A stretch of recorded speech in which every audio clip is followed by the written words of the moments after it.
کے سلسلے میں اس سے پہلے چند باتیں عرض کی تھی.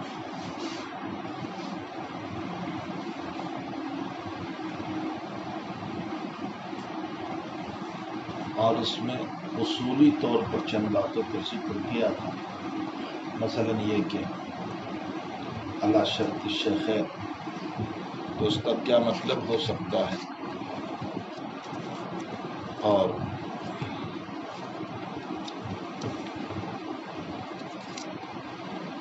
انواع اور اس کے علاوہ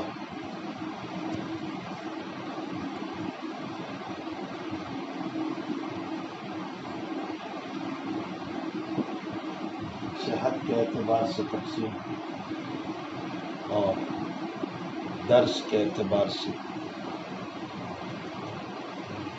اس کے بعد انواع کتب.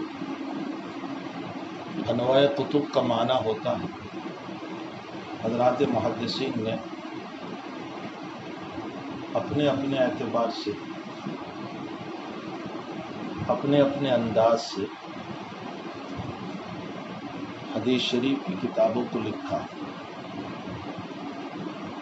پھر ایک بات یاد رکھیں، کچھ مصنفین و مؤلفین نے رجال کے اعتبار سے انواع کتب کو لکھا، اور کچھ مؤلفین و مصنفین نے متن کے اعتبار سے انواع کتب کو جمع کیا. پھر رجال کے اعتبار سے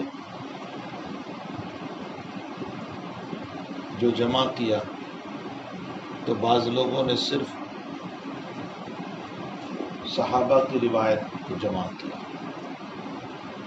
بعض لوگوں نے ثقہ راویوں کی روایت کو لیا، بعض لوگوں نے ضعیف راویوں کی روایت کو جمع کیا، جیسے علامہ عقیلی نے کتاب الضعفاء لکھی.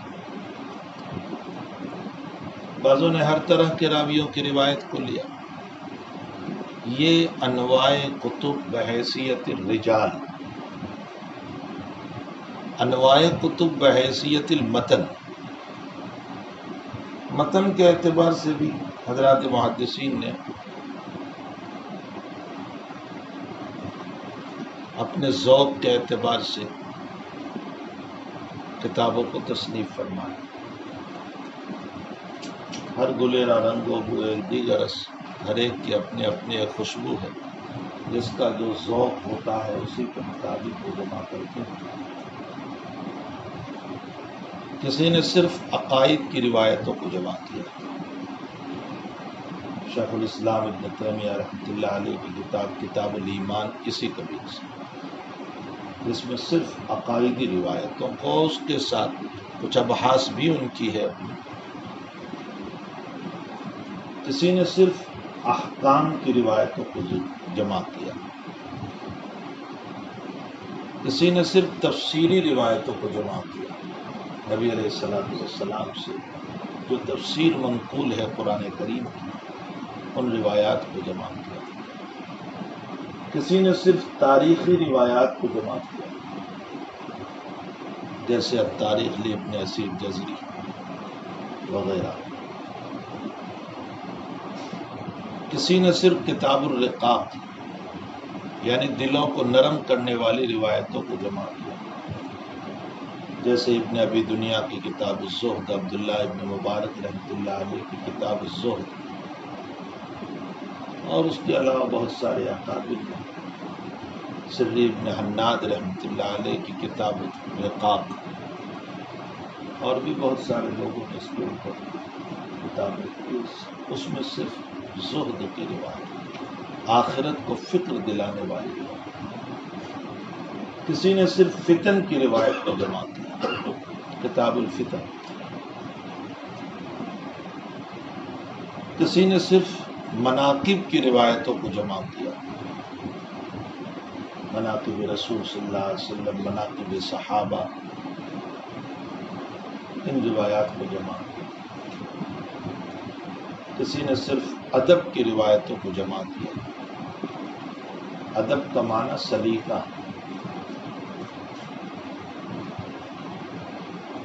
انسان کا سلیقہ کیا ہو اپنے والدین کے ساتھ،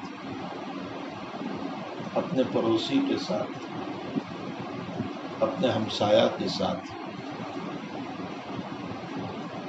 وغیرہ، یہ مستقل عناوین ہیں متون کے اعتبار سے روایتوں کو جمع کرتے ہیں، اور بعضوں نے ان 8 فنون کی روایتوں کو اپنی کتاب میں جمع کیا، جو ابھی میں نے 8 گنوائے: عقائد، احکام، تفسیر، تاریخ، مناقب، رقاق، فتن، آداب، 8 کو جمع کیا۔ جنہوں نے ان 8 کو جمع کیا، ایسی کتاب کو جامع کہا جاتا ہے، جیسے بخاری شریف، یہ جامع اس لیے کہ اس میں یہ 8 فن ہے، عقائد بھی ہے، احکام بھی ہے، تفسیر بھی، تاریخ بھی، رقاق بھی، فتن بھی، مناقب بھی، آداب بھی، کتاب الادب بھی ہے، کتاب الرقاق بھی ہے، کتاب الفتن بھی ہے، کتاب المناقب بھی ہے، مناقب انبیاء بھی ہے، مناقب صحابہ بھی ہے، عقائد بھی ہے، شروع میں کتاب الایمان ہے، اخیر میں کتاب التوحید والرد علی الجہمیہ ہے، احکام بھی ہے، جیسے وضو کے مسائل سے لے کر کے مستقل احکام ہی شروع ہوتے ہیں، کتاب التفسیر بھی ہے، اس کتاب میں جلد ثانی میں کتاب التفسیر کو بھی پڑھو گے، تاریخ بھی ہے، بدء الخلق سے لے کر تاریخ شروع ہوتی، تو ان 8 فنون سے اس کتاب میں روایتوں کو جمع کیا گیا، اس لیے یہ کتاب جامع ہے۔ اسی طرح ترمذی شریف جامع ہے، اس لیے کہ اس میں بھی انہی 8 فنون کی روایتوں کو جمع کیا گیا، لیکن یہ بات یاد رکھیں کہ ترمذی سنن میں بھی ہے، اس لیے کہ اس کی ابتدا جو ہے مسائل فقہیہ سے ہوتی ہے، تو اس کو سنن بھی کہا گیا، اس کو جامع بھی کہا گیا، سنن جامع للترمذی۔ پھر ایک بات اور یاد رکھیں، یہ متاخرین نے نقل کیا ہے کہ جس میں 8 فنون سے بحث کی جائے اس کو جامع کہا جائے، ورنہ متقدمین کے وہاں اس طرح کی کوئی تعریف نہیں ملتی،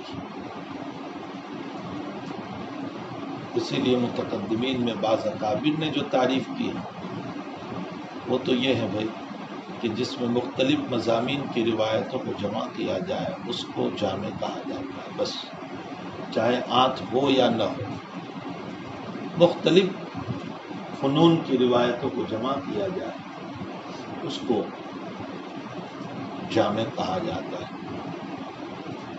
مسلم شریف جامع میں داخل ہے یا نہیں؟ ان 8 فنون کے اعتبار سے بعض لوگوں نے یوں کہا کہ 7 تو مکمل ہے مسلم شریف، لیکن تفسیر بہت ناقص ہے، 3 ساڑھے 3 صفحات میں صرف تفسیر ہے، اس لیے تفسیر چونکہ ناقص ہے اس لیے کل عدم، اور جب کل عدم ہوا تو اس صورت میں یہ جامع میں داخل ہوا۔ لیکن جن لوگوں نے نفس تفسیر کو دیکھا کہ بھئی بہرحال ناقص تو ناقص، کتاب تفسیر ہے تو صحیح، تو جنہوں نے نفس تفسیر کو دیکھا انہوں نے مسلم شریف کو بھی جامع میں داخل کہا۔ اللہ سبحانہ و تعالی عالم۔ اور تصنیف کتب کا طریق سنن، سنن کا معنی ہوتا ہے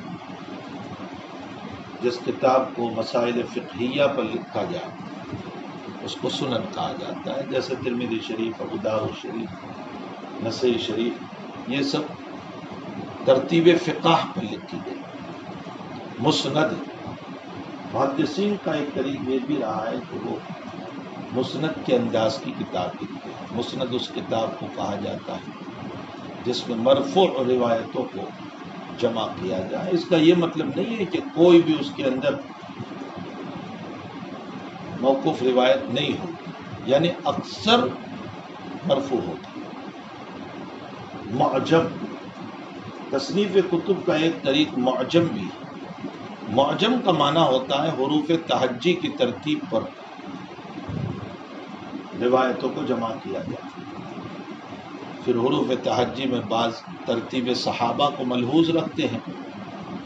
اگر ترتیب صحابہ پر روایت لکھی جائے تو پہلے ابو بکر کی روایت آئے گی اور الف سے جتنے نام صحابہ کے شروع ہوتے ہیں، پھر حضرت بلال کی روایت آئے گی اور جتنے با سے شروع ہوتے ہیں، پھر تا کی روایت آئے گی جتنے تا سے شروع ہوتے ہیں۔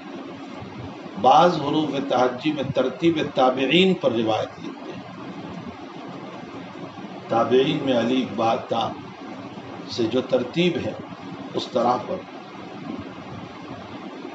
اسی طرح ایک طریق ہوتا ہے مشیخہ۔ مشیخہ کا معنی ہوتا ہے کسی ایک شیخ کی روایت کو جمع کرنا یا ایک سے زائد مشائخ کی روایت کو جمع کرنا۔ کبھی انسان کو ایسا لگتا ہے کہ میں نے اس شیخ سے روایتیں سنی ہیں اور اس سے سنی ہوئی روایتوں کا مجموعہ میں جمع کر دوں، تو اس صورت میں اس کو مشیخہ کہا جاتا ہے۔ اجزاء کسی مخصوص مسئلے پر روایتوں کو جمع کر لینا۔ مثلا حضرت امام بخاری رضی اللہ تعالیٰ عنہ نے رفع یدین کی روایتوں کو ایک جگہ جمع کیا، اس جز کا نام ہے جز رفع الیدین۔ قرات خلف الامام کی روایتوں کو جمع کر لیا، اس کو کہا جاتا ہے جز قرات خلف الامام۔ یا فی زمانہ بھی بہت سارے لوگ اسی طرح مخصوص مسائل کے اوپر رسالہ لکھتے ہیں، لیکن بات یہ ہے کہ اس میں زیادہ تر روایات ہوں، تب جا کر وہ حدیث کی کتاب کہی جاتی ہے۔ یہ نہیں کہ اپنے اعتبار سے اندر تقریریں کرتا رہے اور پھر اس کو جز قرار دے، یہ نہیں ہوگا۔ مطلب باب حدیث میں جو جز کا لفظ بولا جاتا ہے وہ کتاب ہوتی ہے جس میں اجزاء، جس میں روایات کو جمع کیا گیا ہو اس مسئلے سے متعلق۔ ہاں مختصر اپنی تشریحات ہو تو اور بات ہے، جیسے امام بخاری رحمۃ اللہ علیہ کا ایک رسالہ جز بر الوالدین، یہ عجیب و غریب رسالہ ہے، والدین کی اتباع کا رسالہ، ابھی 2 سال قبل چھپا، اس سے پہلے نہیں چھپا تھا، پہلی مرتبہ چھپا تھا، لیکن وہ حج کے موسم سے 2 مہینہ قبل شوال میں چھپا۔ میں نے مکے کے سارے کتب خانے چھان ڈالے اور مدینے کے سارے کتب خانے، کہیں یہ رسالہ نہیں ملا، کا سب بک گئے، یعنی چھپتے ہی وہ سارے رسالے جو ہیں وہ ختم ہو گئے۔ تو یہ ایک عجیب و غریب رسالہ ہے جس میں امام بخاری رضی اللہ تعالیٰ عنہ والدین کی اطاعت و فرما برداری کی روایتوں کو جمع فرمایا۔ تو بہرحال جز کا معنی ہوتا ہے کسی ایک مخصوص مسئلے کی روایات کو جمع کیا جائے، اس کو جز کہا جاتا ہے، اس کی جمع اجزاء۔ اربعین اس رسالے کو کہا جاتا ہے جس میں 40 روایتوں کو لکھا جائے۔ اصل میں اس سلسلے میں حدیث بھی ہے۔ نبی اکرم صلی اللہ علیہ وسلم نے فرمایا من حفظ علی امتی 40 حدیثا کنت له یوم القیامۃ شفیعا و شہیدا۔ من حفظ علی امتی 40 حدیثا، میری امت میں سے جس نے 40 حدیثوں کو یاد کیا، کنت له یوم القیامۃ شفیعا و شہیدا، میں اس کے لیے قیامت کے دن شفاعت کرنے والا بھی بنوں گا اور اس کے لیے گواہ بھی بنوں گا۔ یہ روایت 11 صحابہ سے منقول ہے، لیکن ہر سند پر کلام ہے، تمام روایتیں متکلم ہوئی۔ تاہم چونکہ یہ فضیلت کی روایت ہے اور جب متعدد طرق سے یہ روایت منقول ہے تو کم سے کم یہ روایت حد ضعف کے اندر اس درجے پر آ گئی کہ جس پر عمل کیا جائے.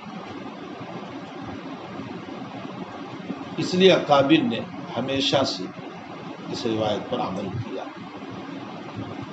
اب سب سے پہلے جس نے اس روایت پر عمل کرتے ہوئے کتاب لکھی تھی وہ ہے محمد بن اسلم توسی رحمۃ اللہ علیہ. ان کا اربعینہ سب سے پہلے.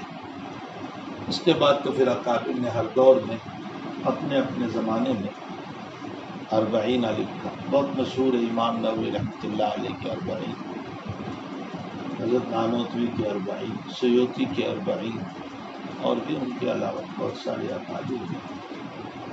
ہمیں بھی اس حدیث شریف پر عمل کرتے ہوئے کم سے کم 40 روایتوں کو محفوظ کر لینا چاہیے اور اس کو اپنی کاپی میں نوٹ کر لینا چاہیے.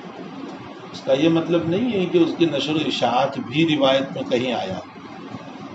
من حفیظ اعلی امتی ہے، سمجھ میں بھی آئے. یہ نہیں کہ جب تک میں کتاب لکھ کر کے اس کو منظر عام پر نہ لے آؤں تب تک اس کی فضیلت مجھ کو نہیں ملے گی.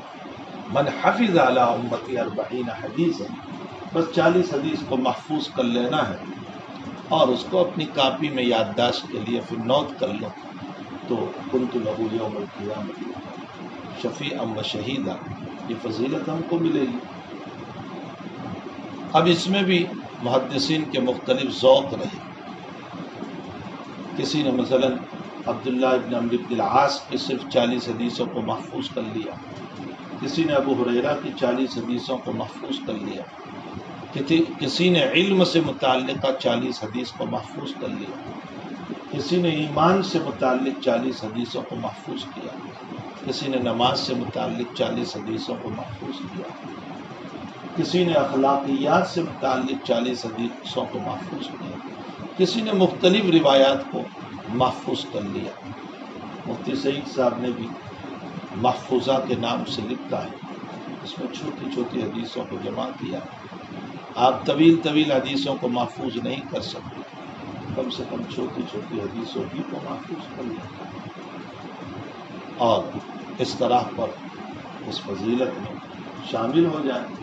مثلا نبی اکرم صلی اللہ علیہ وسلم نے فرمایا کل مسکر حرام، چھوٹی سی حدیث ہے، الصلاۃ عماد الدین فمن اقامها فقد اقام الدین ومن هدمها فقد هدم الدین. الفرق بین الایمان والکفر الصلاۃ. یہ چھوٹی چھوٹی حدیث ہے. اس طرح پر 40 روایتوں کو محفوظ کر لیا جائے تو امید ہے کہ انشاءاللہ تعالی ہم اس فضیلت میں داخل ہو جائیں گے. تو محدثین کا ایک طریقہ اربعینہ کے طور پر بھی رہا ہے. ایک طریق ہے مستدرک. استدرک استدراک کا معنی ہوتا ہے کسی کی کتاب پر اپنی طرف سے زیادتی کرنا.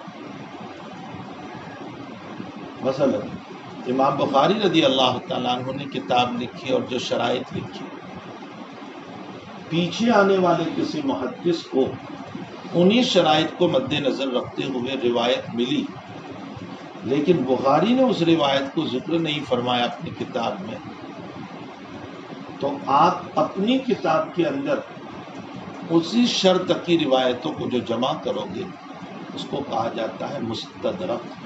آپ نے استدراک کیا. امام حاکم رحمۃ اللہ علیہ کی مستدرک بہت مشہور ہے، المستدرک للحاکم.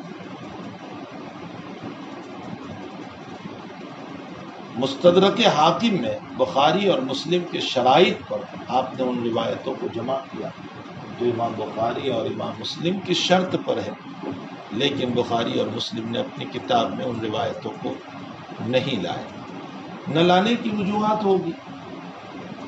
بہت ممکن ہے کہ وہ روایت ان کو نہ ملی ہو، بہت ممکن ہے کہ استخارے میں شرع صدر نہ ہوا، کوئی بھی وجہ ہوگی، لیکن بعد والوں کو انہی شرائط پر وہ روایت ملی، انہوں نے اپنی کتاب میں ان روایتوں کو جگہ دی. اس کو کہا جاتا ہے مستدرک. ایک طریق ہوتا ہے مستخرج. مستخرج کا معنی ہوتا ہے ماقبل مصنف نے جو روایتیں لی ہیں میں انہی روایتوں کو نقل کروں لیکن اپنی سند سے، اس طرح پر کہ اس مصنف کا واسطہ میں نہیں لاؤں گا بلکہ میں اپنی سند سے اس روایت کو پیش کروں گا۔ جیسے مستخرج ابی عوانہ، مستخرج ابی نعیم، انہوں نے اپنی اپنی کتابوں کے اندر ان روایتوں کو جمع کیا کہ جو ماقبل محدثین نے، لیکن اپنی سند سے نقل کی جس میں اس مصنف کا کوئی واسطہ نہیں آیا، اس کو کہا جاتا ہے مستخرج۔ ایک طریق ہوتا ہے محدثین کا مشکل الحدیث۔ مشکل الحدیث کا معنی ہوتا ہے ان احادیث کو جمع کرنا جن احادیث کے معنی مشکل ہے، اور پھر قدرے اس کی وضاحت، لیکن وہ تفسیر الحدیث بالحدیث ہوگی۔ جیسے امام طحاوی رحمۃ اللہ علیہ کی مشکل الآثار۔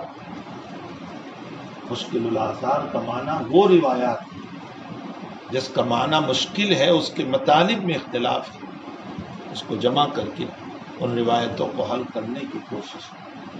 معانی الآثار کے اندر تو حضرت امام طحاوی رحمۃ اللہ علیہ نے مسائل کو مدلل بدلائل الاحناف کیا ہے، جس کو تم طحاوی شریف کہتے ہو، یہ تو معانی الآثار ہے، اور اس میں آپ نے ان روایات کو جمع کیا جو استدلالات ہے احناف کی، اور مقابل کے استدلالات کو بھی پیش کیا، لیکن اصلاً آپ نے اپنی اس کتاب کی تصنیف احناف کے مستدلات کے لیے لکھی۔ روایتوں کے معانی یعنی مسلک احناف پر ہم نے اس روایت کو کیسے سمجھا، یہ ہے مطلب معانی الآثار کو سمجھ میں بھی آئے۔ اس کے علاوہ بھی حضرات محدثین کے اپنے اپنے طرز رہے ہیں، مثلا الناسخ والمنسوخ، جس میں ان روایات کو جمع کیا جائے جو ناسخ بھی ہے اور منسوخ بھی، جو روایات منسوخ ہے اس کو بھی جمع کیا جائے اور جو روایات ناسخ ہے اس کو بھی جمع کیا جائے۔ ویسے ناسخ و منسوخ کی بہت ساری روایات تو امام طحاوی رحمۃ اللہ علیہ بھی پیش کرتے رہتے ہیں کہ بھئی یہ روایت ناسخ ہے اس مسئلے کے لیے اور یہ روایت منسوخ ہو گئی۔ جیسے مسئلہ آتا ہے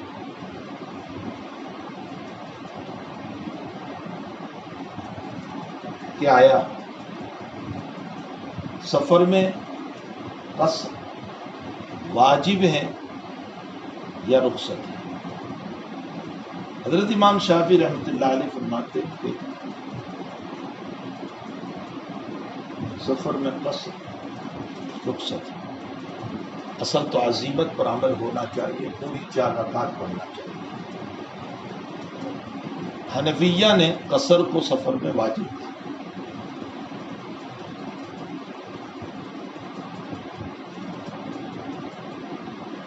دوسرا مسئلہ ایک اور ہے، نہیں یہ قصر کا نہیں، اعتدال مفترض خلف المتنفل کا مسئلہ، کہ آیا فرض پڑھنے والا نفل پڑھنے والے کے پیچھے ہی مقتدی بن سکتا ہے یا نہیں، اقتدا کر سکتا ہے یا نہیں؟ حنفیہ منع کرتی ہے، فرض پڑھنے والا نوافل والے کے پیچھے اقتدا نہیں کر سکتا، اس لیے کہ الامام ضامن، اور کوئی ضامن تبھی ضمانت لے سکتا ہے کم سے کم ہم پلہ ہو یا اس سے اعلیٰ ہو۔ آپ کی کورٹ میں آپ کسی کو ضامن بنائیں 2 لاکھ روپے کا، اس لیے کہ کورٹ یہ کہہ رہی ہے کہ ہم آپ کو ضمانت دے رہے ہیں اس شرط پر کہ 2 لاکھ روپے کی ضمانت لینی ہوگی، مطلب یہ ہے کہ اگر مجرم حاضر نہ ہو تو 2 لاکھ روپے ضامن کو بھرنے ہوں، تو اسی آدمی کو ضامن بنا سکتے ہیں جس کے پاس کم سے کم 2 لاکھ ہو، جو کڑکا ہو اور جس کو جیب سے دھاگے نکلتے ہو، اس کو ضامن کیسے بناؤ گے؟ کورٹ کہے گی کہ اسی کے اپنے پاس کچھ نہیں ہے، یہ تیرا پیسہ کیسے بھرے گا؟ تو کم سے کم 2 لاکھ ہو یا اس سے زیادہ ہو، ہم پلہ ہو یا اس سے اوپر ہو، وہی ضامن بن سکے۔ تو ہم نے کہا الامام ضامن ہو، ضمانت تبھی ہو سکتی ہے جبکہ ہم پلہ نماز ہو یا اس سے اوپر کی نماز ہو، اس لیے اقتداء المفترض خلف المتنفل جائز نہیں، لیکن امام شافعی رحمۃ اللہ علیہ کو جواز ہے۔ ان کا مستدل معاذ بن جبل رضی اللہ تعالیٰ عنہ کی روایت۔ چلیے معاذ بن جبل کے تو آپ جوابات دے دیتے ہیں کہ وہ حضور کے پیچھے نفل پڑھتے تھے، قوم کو فرض پڑھاتے تھے، لیکن روایت میں یہ کہیں شرابی نہیں ہے کہ آپ وہاں نفل پڑھتے تھے۔ اس میں اشارات جہاں خلف رسول اللہ نفل کے ہیں وہاں اس میں اشارہ خلف رسول اللہ فرض کا بھی تو ہو سکتا ہے، لیکن چلو ایک درجے میں حنفیہ کہتے ہیں کہ وہاں نفل پڑھتے تھے یہاں فرض پڑھتے ہیں، لیکن ایک روایت آپ مغازی میں پڑھو گے جہاں سفر کا واقعہ ہے، نبی علیہ السلام نے جماعت اول کو 2 رکعت پڑھائی اور پھر جماعت ثانیہ آئی، چونکہ ایک جماعت دشمن کے سامنے ہوگی ایک پیچھے ہوگی، پھر جماعت ثانیہ کو بھی 2 رکعت پڑھائی آپ نے۔ رسول اللہ صلی اللہ علیہ وسلم 4 رکعت وللقوم رکعتین، قوم کی 2 رکعت ہوئی، حضرت کی 4 رکعت ہوئی۔ اب یہاں سوال یہ ہوتا ہے کہ یہ صلاۃ سفر تھی یا صلاۃ حضر تھی؟ اگر صلاۃ سفر تھی تو نبی نے 4 کیوں کری، اور اگر صلاۃ سفر تھی اور اگر صلاۃ حضر تھی تو صحابہ نے 2 کیوں کری؟ اور پھر روایت میں کہیں نہیں ہے کہ صحابہ نے بعد والی 2 رکعت پڑھی ہو، کہیں نہیں ہے، بس 2 رکعت پڑھی۔ یہ مسئلہ متفق علیہ ہے کہ یہ سفری صلاۃ تھی، مسافر تھے آپ، تو اب سوال یہی ہوا کہ جب مسافر تھے تو حضرت نے 4 کیوں کری؟ اس پر امام طحاوی رحمۃ اللہ علیہ جواب دیتے ہیں کہ یہ اس زمانے کا واقعہ ہے جس زمانے میں ایک فرض 2 مرتبہ پڑھ سکتے تھے۔ طحاوی شریف میں کہ ایک فرض 2 مرتبہ، مثلا ظہر کی فرض ہے وہ آپ نے پہلے پڑھی یعنی پڑھا دی، پھر آپ دوسری مرتبہ پڑھی، یہ اس زمانے کی روایت ہے۔ نہا رسول اللہ صلی اللہ علیہ وسلم عن الفرض فی الوقت مرتين، حضور پاک صلی اللہ علیہ وسلم نے فرض کو 2 مرتبہ پڑھنے سے ایک وقت میں پھر منع کر دیا۔ اب امام طحاوی رحمۃ اللہ علیہ فرماتے ہیں کہ یہ روایت ناسخ ہو گئی اس روایت کے لیے جس میں حضرت نے پہلی جماعت کو بھی 2 پڑھائی، دوسری جماعت کو بھی 2 پڑھائی، یعنی آپ کی دونوں مرتبہ فرض ہوئی، بعد میں یہ منسوخ ہو گئی، اس لیے کہ اگر پہلی 2 فرض نہیں مانتے ہیں تو پھر وہی اقتداء المفترض خلف المتنفل والا مسئلہ آ جاتا ہے۔ امام شافعی رحمۃ اللہ علیہ تو یہی کہتے ہیں کہ آپ نے جماعت اول کو جو پڑھائی تھی وہ فرض تھی، اور جماعت ثانیہ کو آپ نے جو 2 رکعت پڑھائی وہ آپ کی نفل تھی، صحابہ کی اپنی فرض تھی۔ کچھ مسئلہ بھی سمجھ میں آ رہا ہے؟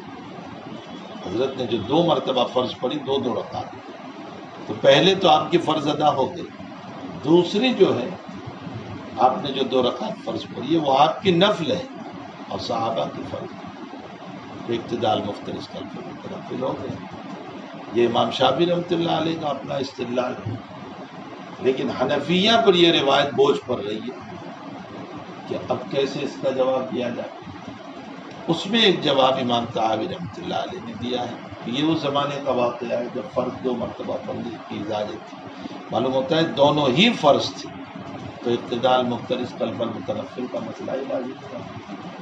لیکن بھائی کسی بھی مسئلے میں ناسخ و منسوخ کے لیے تاریخ کا علم ہونا ضروری ہے. جب تک تاریخ کا علم نہیں ہوگا آپ مسئلے میں ناسخ و منسوخ کو ثابت نہیں کر سکتے، اس لیے کہ ناسخ پہلے، ناسخ بعد میں، منسوخ پہلے ہوگا، منسوخ مقدم ہوگا، ناسخ مؤخر ہوگا. آپ بخاری شریف میں کئی جگہ پڑھو گے، جیسے قرآن کریم نے پہلے یہ کہا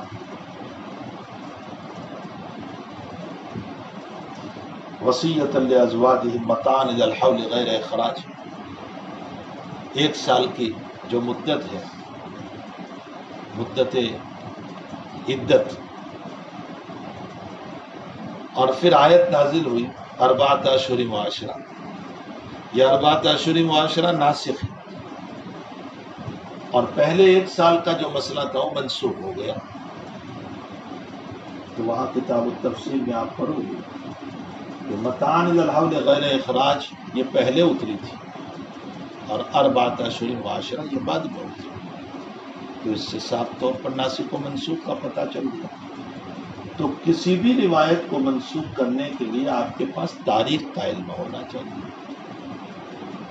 حضرت امام طحاوی رحمۃ اللہ علیہ کا یہاں دعویٰ یہ ہے کہ یہ 2 مرتبہ ایک وقت میں فرض پڑھا جائے یہ منسوخ ہو چکا ہے، اور ناسخ نہا رسول اللہ صلی اللہ علیہ وسلم عن الفرض فی الوقت مرتين. ہمارے حضرت شیخ فرمایا کرتے تھے کہ امام طحاوی رحمۃ اللہ علیہ ناسخ و منسوخ کے شہ سوار ہیں، اور نسخ کا تیر نکال نکال کر مارتے رہتے ہیں. کبھی نشان پر جاتا ہے، کبھی نشان پر نہیں جاتا. یعنی بعض مرتبہ تو واقعتاً وہاں نسخ کی آپ کی تقریر بالکل صحیح ہوگی، لیکن بعض مرتبہ نشان پر نہیں پہنچتا ہے. مطلب یہ ہے کہ وہاں نسخ کا دعویٰ مشکل ہوتا ہے. یہی وجہ ہے کہ حضرت شاہ صاحب رحمۃ اللہ علیہ نے بجائے نسخ کی تقریر اس مسئلے پر کرنے کی، جو ابھی مسئلہ میں نے ذکر کیا سفر کا، شاہ صاحب نے یہ تقریر نہیں کی نسخ کی. شاہ صاحب نے اور تقریر کی، چونکہ یہ روایت حنفیہ پر بہت مشکل پڑ رہی ہے، بہت مشکل پڑ رہی ہے. شاہ صاحب نے تقریر یہ کی کہ حضرت نے 2 ہی رکعت پڑھائی تھی. جماعت اول کو 1 رکعت پڑھائی. ترکیب سنو، شاہ صاحب کہتے ہیں جب پہلی جماعت آئی تو ان کو 1 رکعت پڑھائی. اس کے بعد اس جماعت نے اپنی دوسری رکعت کو ساتھ ہی میں پڑھ لیا، اور جب وہ جماعت دوسری رکعت پڑھتی رہی تو حضرت دوسری رکعت میں کھڑے ہو کر بس قیام میں رہے، منتظر رہے دوسری جماعت کے آنے کی جو ابھی وہاں دشمن کے سامنے. تو حضرت نے تو 1 ہی رکعت پڑھی، یہاں تک کہ اس جماعت نے اپنی دوسری رکعت کو پوری کر لی اور چلے گئے اپنے اپنے انفرادی سلام کو پھیر کر. اب دوسری جماعت آئی، نبی علیہ السلام نے ان کو دوسری رکعت پڑھا دی، اور پھر نبی علیہ السلام نے انتظار کیا، سلام نہیں پھیرا، یہاں تک کہ اس دوسری جماعت نے بھی اپنی دوسری رکعت کو ساتھ میں ملا لیا، پڑھ لیا اپنے اعتبار سے انفراد. جب یہ دوسری جماعت دوسری رکعت کو پوری کر کے بیٹھ گئی تو حضرت نے سلام پھیرا. تو آپ کی تو 1 ہی رکعت ہوئی دونوں کے ساتھ، تو 2 رکعت آپ کی ہوئی.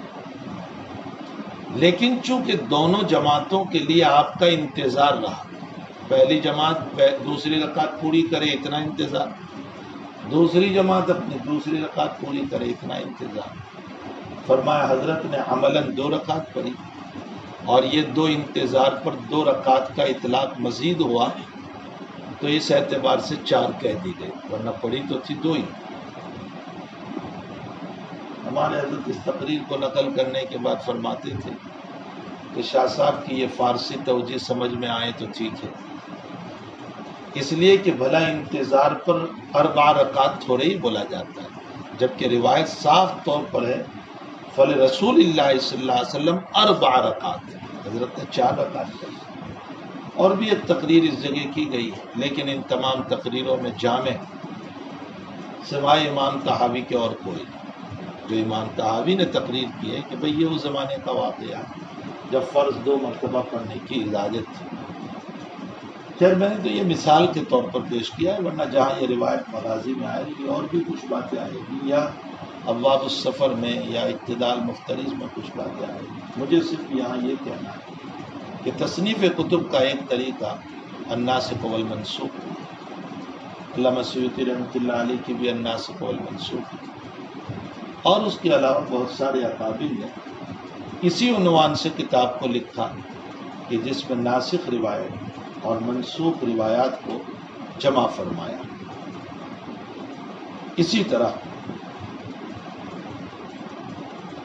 تصنیف کتب کا ایک طریق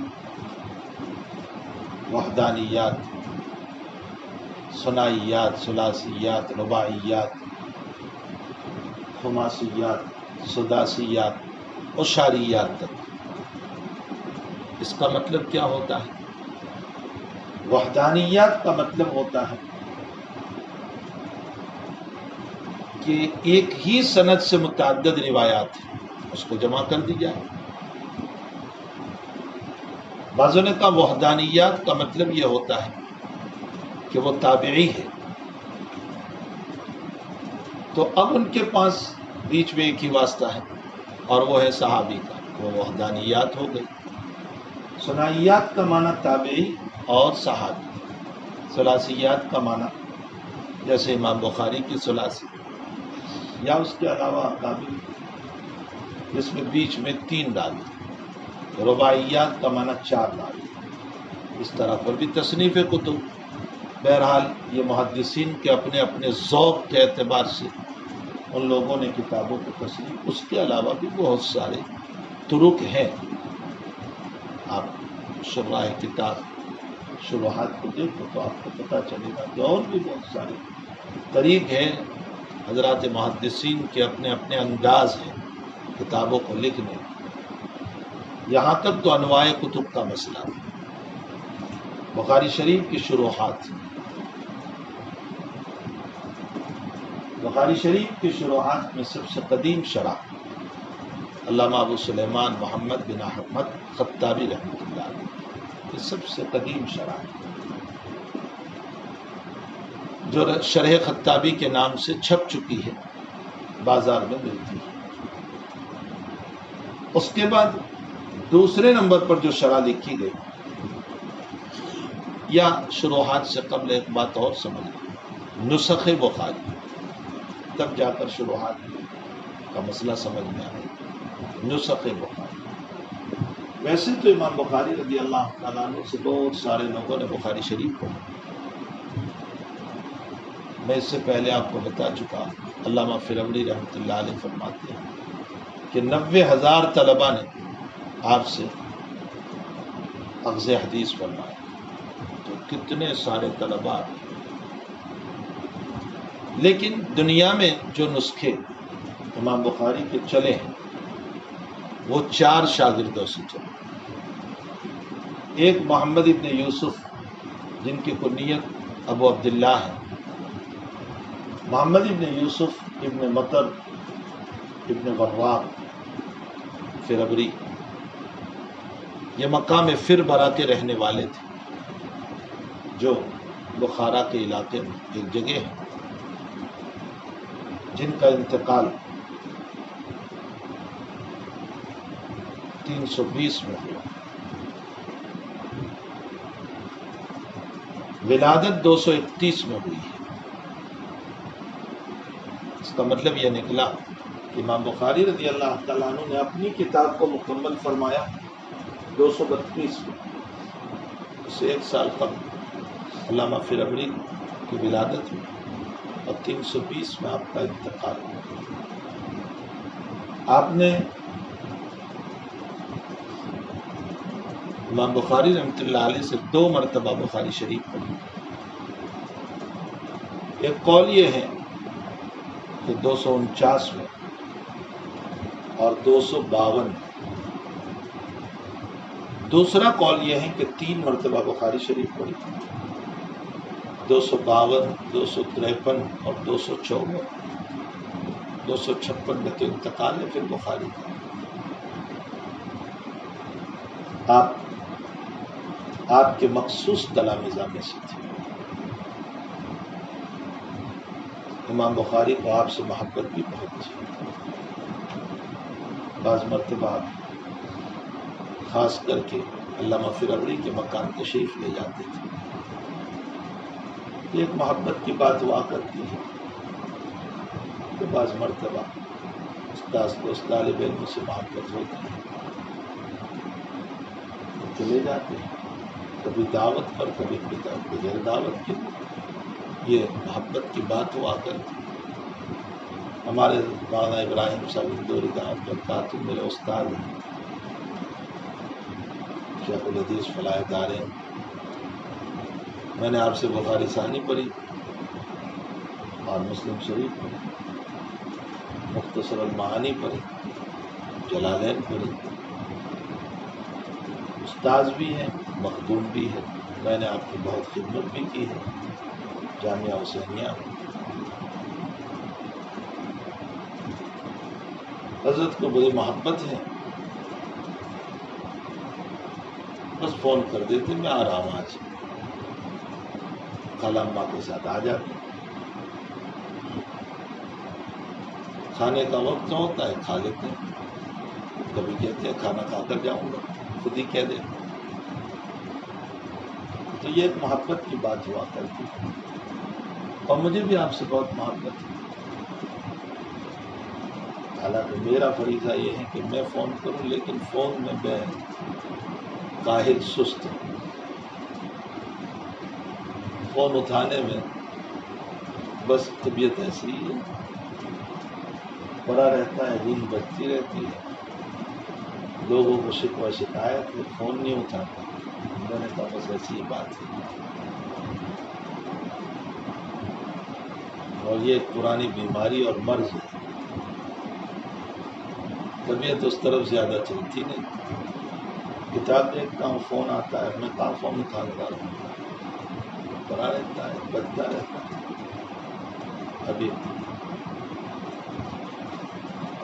کی بات ہے کچھ دنوں حضرت مفتی صاحب نے فون کیا ہوگا، میں نے فون اٹھایا نہیں. شام کو میں نے فون دیکھا، مفتی صاحب کا فون آیا ہے. میں نے فون لگایا حضرت کو. کہنے لگے میں نے تجھے فون کیا، فون اٹھایا نہیں. خیر خیریت کے لیے فون کیا. بہت وقت ہو گیا. ایک مرتبہ مفتی صاحب کا فون آیا. میں سبق میں تھا صبح، فون مکان پہ تھا اور میں سبق میں قطعاً فون نہیں اٹھاتا، نہ فون رکھتا ہوں. اس لیے کہ سبق میں فون کا رکھنا گویا کہ ایک ساتھی کو رکھنا ہو. اسی لیے میں اس بات میں اساتذہ کے لیے بھی سخت ہوں کہ جو اساتذہ درسگاہ میں فون رکھتے ہیں ان کو باہر بھیج دینا چاہیے کہ جاؤ باتیں کرتے رہو. وجہ اس کی یہ ہے کہ ایک آدمی سے بیٹھ کر باتیں کرنا اور فون پر باتیں کرنا ایک ہی بات ہوگی.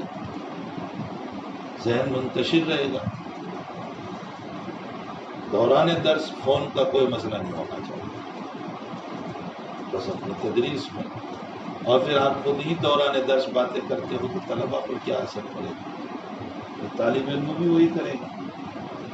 اللہ ماشاء اللہ کبھی سال میں 1-2 مرتبہ ایسا ہے کہ کسی بزرگ کے فون آنے کا وقت ایسا دے دیا گیا ہے کہ جو سبق کا وقت ہے تو مجبوراً مجھے پھر فون اٹھا لینا پڑتا ہے. میں ساتھ لے جاتا ہوں. بہت سال ہو گئے حضرت مفتی صاحب نے فون کیا ہو، میں سبق میں فون گھر پہ تھا. مفتی صاحب درسگاہ پر آ کر کھڑے ہو گئے.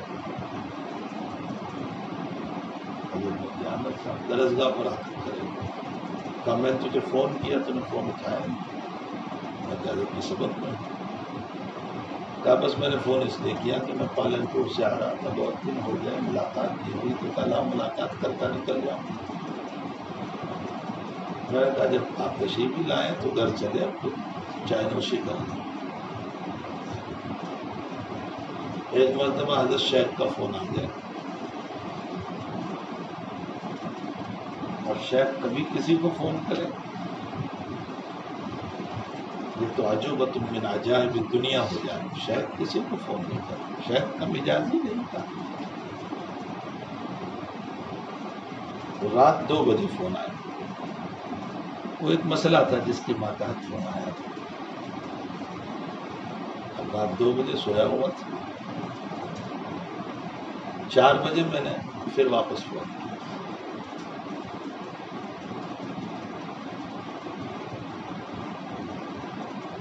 کہا جس عامل کو تو نے میرا کام حوالے کیا ہے وہ عمل کر رہا ہے اور مجھے یہاں پریشانی ہو رہی ہے، یہ مسئلہ تھا۔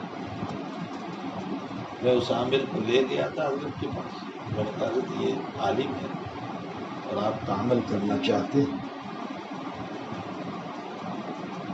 اور مجھے نیند نہیں آ رہی ہے، میں نے تجھ کو رات 2 بجے فون کیا۔ حضرت میں اس کو فون کرتا ہوں، میں نے اس عامل کو فون کیا، میں نے کہا بھائی شیخ کا فون آیا تو کیا کر رہا ہے ابھی؟ کہ وہ کہیں اور ہے۔ اس نے کہا میں عمل میں بیٹھا ہوا ہوں رات سے، اور آج جو ہے حماس کی رات ہے، تو میں نے کہا کہ اللہ شیخ کا علاج کر دوں۔ میں نے کہا شیخ بہت چلا رہے ہیں، کہہ رہے ہیں نیند نہیں آ رہی ہے، تو چھوڑ دے عمل۔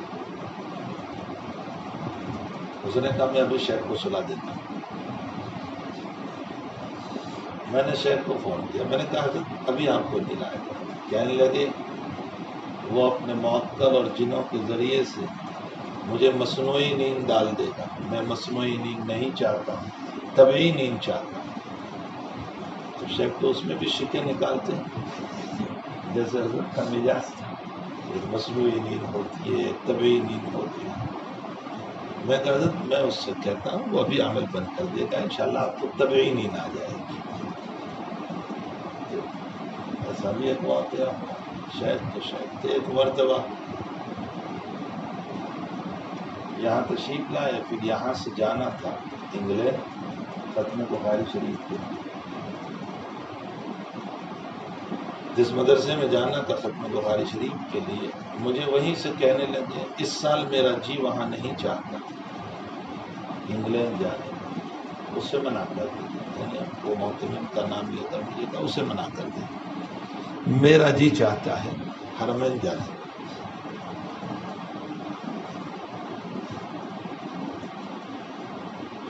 اب میں نے ان کو فون نہیں کیا، یہ سوچ کر کہ اس غریب نے اپنا سالانہ جلسہ رکھا ہے اور شیخ کو بہت احترام سے دعوت دی ہے، اور بھی شیخ نہیں جائیں گے تو اس کا دل ٹوٹ جائے گا۔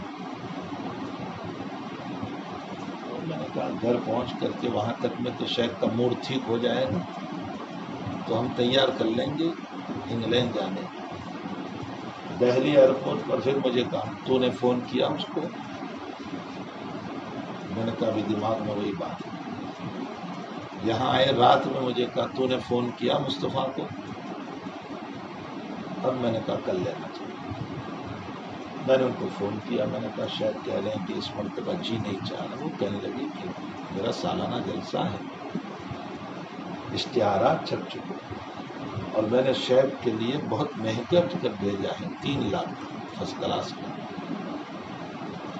میں نے کہا میں نہیں جانتا، آپ شیخ سے بات کریں۔ شیخ کو میں نے کہا جی مل مصطفیٰ کا فون، کہنے لگے مصطفیٰ میرا جی نہیں چاہتا آنے کو، بس میرا جی حرمین کو چاہتا ہے۔ حاضر جلسہ ہے، کہا کسی اور سے پوری کرا لیں۔ شاہانہ مزاج تھا، وہ تو فقیر میں بادشاہ تھا۔ حاضر ٹکٹ مہنگا ہے، کہاں پیسے واپس مل جائیں گے، کم پڑ جائے تو حنیف سے لے لیں۔ نہیں دے۔ اب مسئلہ یہ ہوا کہ حرمین جانا ہے، ٹکٹ پہلے اس طرح تھا کہ یہاں سے یو کے جائیں گے، یو کے سے حرمین، اب ایک نیا ٹکٹ بنانے کا ہے۔ اب وہاں جو صاحب تھے، جو حضرت خادم ولی یونس، وہ تھے نہیں وہاں، کیونکہ ان کو پتہ تھا کہ شاید ابھی تو آئیں گے، تو وہ کہیں اپنے سفر میں گئے، اور مجھے کہا تھا جلدی نہ بھیجنا شیخ کو، میں نہیں ہوں یہاں۔ ادھر شیخ ہیں کہ وہ کہتے میں حرم میں، تو میں نے کہا حضرت بلی یونس بھی وہاں نہیں، کہا میں یونس پر نہیں جاتا، میں اللہ پر جاتا. اب میں کچھ بھی نہیں بول پایا. میں نے نیا ٹکٹ بنوایا ایئر سعودیہ سے، اور 2 صاحب تھے یہاں کے جو وہاں کام کرتے تھے مکہ شریف. ان کو میں نے کہا کہ آپ کوئی ہوٹل بک کر لو یہاں تک کہ بلی یونس 2-3 دن میں آ جائیں، وہاں تک ایئرپورٹ سے حضرت کو اٹھا لو لے جاؤ اور ہوٹل میں وہاں رکھ لینا، اور تم اچھی طرح خدمت کرو. میں شیخ کو سب سمجھا دیا. یہاں سے میں نے روانہ کیا ایئر سعودیہ. اتفاق ایسا ہوا کہ وہ فلائٹ جدہ جانے کے بجائے ریاض کا تھا تو جدہ ہی جانے والا، لیکن وہ آیا ریاض. تو شیخ کا ریاض میں امیگریشن ہو گیا. اب وہ فلائٹ بن گیا ریاض سے جدہ ڈومیسٹک، تو بجائے انٹرنیشنل کے ڈومیسٹک پر گیا. اور وہ جو احباب لینے آئے تھے جن کو میں نے مکلف بنایا تھا وہ انٹرنیشنل پر انتظار کر رہے تھے. شیخ ویل چیئر میں باہر نکلے تو جو بنگالی تھے وہ باہر لے کر آنے والے، ان کے فون سے شیخ نے مجھے فون کیا. اس وقت لینڈ لائن تھی، یہ موبائل تھے نہیں. گھر کے فون پر فون آئے قریباً صبح 3 بجے. حنیف وہ آدمی کہاں ہے جو مجھے لینے آنے والے تھے؟ یہاں تو ہے نہیں. میں نے کہا 2 منٹ میں ان لوگوں کو فون کر کے اسی نمبر پر فون کر. میں نے ان لوگوں سے کہا ہم تو انٹرنیشنل پر کھڑے ہیں. میں نے کہا حضرت ڈومیسٹک پر اتر گئے. اب وہ دور نہیں ہے، قریب ہے دونوں. وہ جلدی جلدی وہاں پہنچے، حضرت کو لیا. پھر انہی کے فون سے فون آ گیا کہ ہم نے حضرت کو لے لیا. میری سمجھ میں آج تک یہ بات نہیں آتی، شیخ کسی کا نمبر نہیں رکھتے تھے، زندگی میں کسی کا نمبر نہیں رکھتے، چاہے کتنا ہی بڑا مالدار کیوں ہو. میرا نمبر شیخ کے پاس آیا کیسے؟ اس لیے کہ یہاں سے فون اگر کریں تو وہ تو کسی نہ کسی کو بلا کر کے اس سے وہاں کیسے میرا نمبر آیا. ابھی تک مجھے نہیں پتا کہ شیخ کے پاس نہ آپ کی بیگ میں کسی کے نمبر ہوتے تھے. ہمارے پاس فون میں نمبر یا ڈائری میں نمبر، حضرت کے پاس کوئی ڈائری نہیں تھی. بس میں یہی سمجھتا ہوں کہ یہ شیخ کی کرامت ہے. تو خیر میں تو یہ کہہ رہا تھا کہ علماء ابراہیم صاحب کی دعوت برکاتہ ملا دیا میرے مخدوم بھی. فریضہ تو میرا بنتا ہے کہ میں ان کو فون کروں، لیکن چونکہ فون میں غفلت بہت ہے، حضرت کا فون آ جاتا ہے، ہر 2-3 دن پر فون آ جاتا ہے خیریت سے ہو. تو مجھے بہت شرمندگی ہوتی ہے، لیکن بس یہی مسئلہ ہے. تو کبھی کبھی امام بخاری علامہ فرابری کے وہاں تشریف لے جاتے. ایک واقعہ جو علامہ زکریا قزوینی رحمۃ اللہ علیہ نے بیان کیا. زکریا قزوینی تاریخ کے بہت بڑے آدمی ہیں. وہ واقعہ یوں لکھتا ہے کہ امام بخاری رحمۃ اللہ علیہ فرابری کھیت میں تھے اور ہل چلا رہے تھے، تو بخاری وہاں پہنچے اور فرابری سے کہا کہ میں یہ کتاب تجھے سناتا ہوں، سن لے، کام آ جائے گی. تو بیچارے امام بخاری پیچھے پیچھے فرابری کے چلتے رہے، وہ ہل چلاتے رہے اور بخاری کتاب سناتے رہے. یہ واقعہ بالکل غلط، جھوٹ ہے. زکریا قزوینی تاریخ کے آدمی، حدیث کے آدمی نہیں. مقام حدیث کا عالم تو امام بخاری کا یہ تھا کہ آپ پڑھ چکے ہیں. قاضی بخارا اللہ زحلی نے اپنی اولاد کے لیے گھر پہ بلایا، آپ نے منع کر دیا. اپنے درس میں ان کے لیے مخصوص جگہ کا کام بنا کر دیا اور فرمایا کہ میں علم حدیث کو تذلیل نہیں کروں. جو قاضی بخارا کو منع کر دے وہ فرابری کے پیچھے کھیت میں جائیں گے. یہ جھوٹ کا پوٹ واقعہ ہے.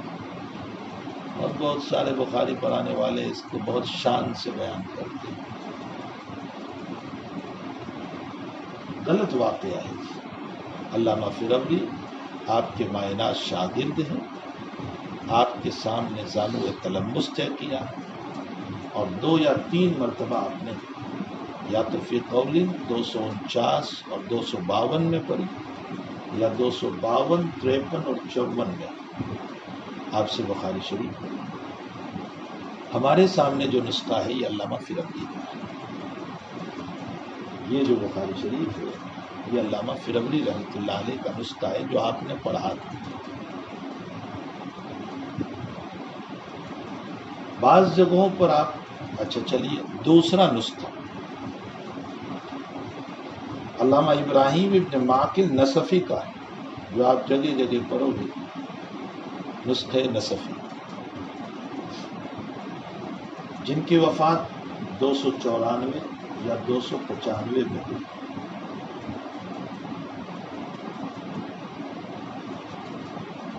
تیسرا نسخہ علامہ حماد ابن شاکر نصفی کا ہے. یہ نصف ایک جگہ کا نام ہے جن کا انتقال 311 میں ہوا. اور چوتھا نسخہ ابو طلحہ منصور ابن محمد بزدوی کا ہے. یہ بھی بخاری کے براہ راست شاگرد ہیں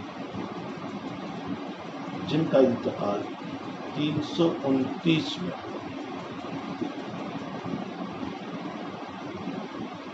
تو آپ کے شاگردوں میں سب سے پہلے جن کا انتقال ہوا وہ ابراہیم ابن معقل نصفی 294 یا 295 میں.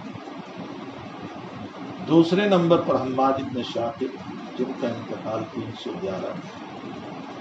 تیسرے نمبر پر علامہ فربری جن کا انتقال 320 میں. اور چوتھے نمبر پر منصور ابن محمد بزدوی جن کا انتقال 229 میں. ان چاروں کے نسخے جو براہ راست بخاری سے پڑھے امام اس میں سب سے زیادہ پڑھا ہے فربری.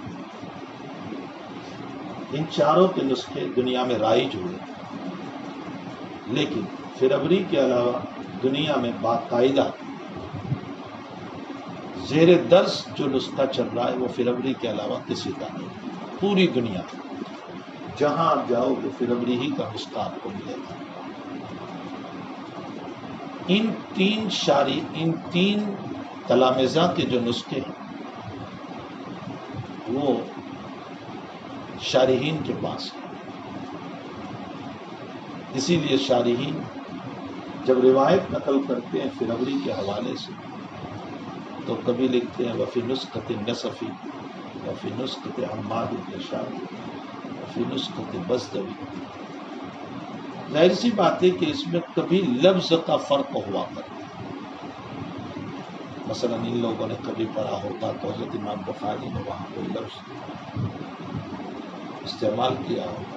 یہی وجہ ہے کہ آپ بخاری کے حاشیے میں جگہ جگہ پڑھو گے نون بنا کر کے ایک نسخہ، یعنی متن میں تو یہ لفظ ہے لیکن دوسرے نسخے میں یہ لفظ ہے. کچھ سمجھ نہیں. بعض روایتوں کی کمی زیادتی بھی ہے. ان لوگوں کے نسخے میں بعض روایتیں کم ہیں جو فربری میں ہیں اور ان لوگوں کے نسخے میں بعض روایتیں زیادہ ہیں جو فربری کے نسخے میں نہیں. یہ ہوتا ہے مؤلفین اور مصنفین کی طرف سے. پھر علامہ فربری کے بہت سارے تلامذہ، بعضوں نے 9000 تلامذہ میں پڑھا، بعضوں نے اس کے علاوہ بھی ذکر کیا ہے. ان کے علاوہ اور بھی بخاری کے نسخے ہیں لیکن مشہور یہ 4 ہیں. مثلا امام بخاری کے شاگرد اور ہمزمان حاشد بن اسماعیل جن کا تذکرہ میں نے جگہ جگہ کیا. اسی طرح علامہ طاہر بن محمد، علامہ جعفر ابن محمد یہ بھی بخاری کے شاگرد. ان کے بھی نسخ ہیں لیکن شراح کرام نے صرف ان کے نام ذکر کیے، ان کے نسخوں کا تذکرہ کہیں نہیں ملا۔ ان کے علاوہ بھی ہوں گے، اس کا انکار نہیں کیا جا سکتا، اس لیے کہ جب 90,000 طلباء نے پڑھا ہے، ظاہر سی بات ہے کہ وہ لکھتے تھے احادیث کو، اور جب وہ لکھتے تھے تو بدیہی بات ہے کہ احادیث کو لکھنے کی وجہ سے ان کے پاس نسخہ ہوگا۔ اللہ سبحانہ و تعالی عالم۔ اس کے بعد شروحات بخاری، سب سے قدیم شرح ابو سلیمان محمد بن احمد خطابی رحمۃ اللہ علیہ کی۔ اس کے بعد محلب بن ابی صفرہ رحمۃ اللہ علیہ نے بخاری کی شرح دی، لیکن وہ دستیاب نہیں ہے، وہ ملتی نہیں، اللہ کرے کہ وہ چھپ جائے۔ بتانے والے بتاتے ہیں کہ وہ 17 جلدوں میں۔ اس کے بعد محلب بن ابی صفرہ رحمۃ اللہ علیہ کے شاگرد رشید علامہ ابو الحسن علی بن خلف مشہور بابن بطال، ان کی شرح جو شرح ابن بطال سے مشہور معروف، یہ بھی قدیم شرح ہے۔ بعد والے جتنے شرح ہیں ان میں سے کوئی ایسا نہیں جس نے ابن بطال کی شرح کو مد نظر نہ رکھا ہے، حافظ ہو، عینی ہو، سبھی نے ابن بطال سے فائدہ اٹھایا، اور شرح ابن بطال چھپ بھی چکی ہے۔ اس کے علاوہ حافظ ابن حجر عسقلانی رحمۃ اللہ علیہ کی فتح الباری معانی حدیث کو سمجھانے میں اور طرق حدیث کو بیان کرنے میں اس سے جامع شرح کوئی نہیں۔ معانی حدیث کا بیان اور طرق حدیث کا بیان، آپ نے عجیب طور پر شرح الحدیث بالشرح فرمائی، حدیث کی شرح حدیث، اور آپ نے فتح الباری کو 13 سال میں، وفی قول 16 سال میں لکھی۔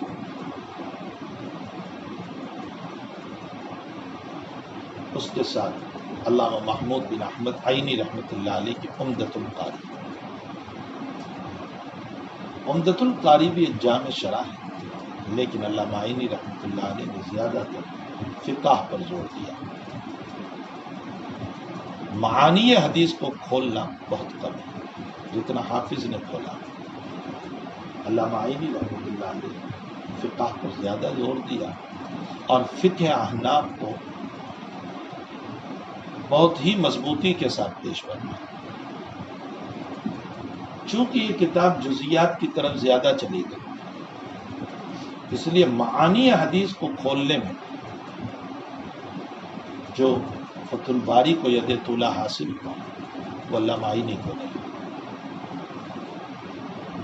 پھر اس کے علاوہ تو بہت ساری، زین زکریا انصاری الکوثر الجاری ہے، علامہ ابن منکر کی 32 جلدوں میں التوضیح شرح البخاری چھپ چکی، علامہ سیوطی رحمۃ اللہ علیہ کی شرح، حضرت شاہ عبد الاقصی محدث دہلوی رحمۃ اللہ علیہ کے بیٹے علامہ نور الحق ابن عبد الحق رحمۃ اللہ علیہ کی شرح ہے فارسی میں، اور بھی بہت ساری شروحات بخاری شریف پر لکھی گئی۔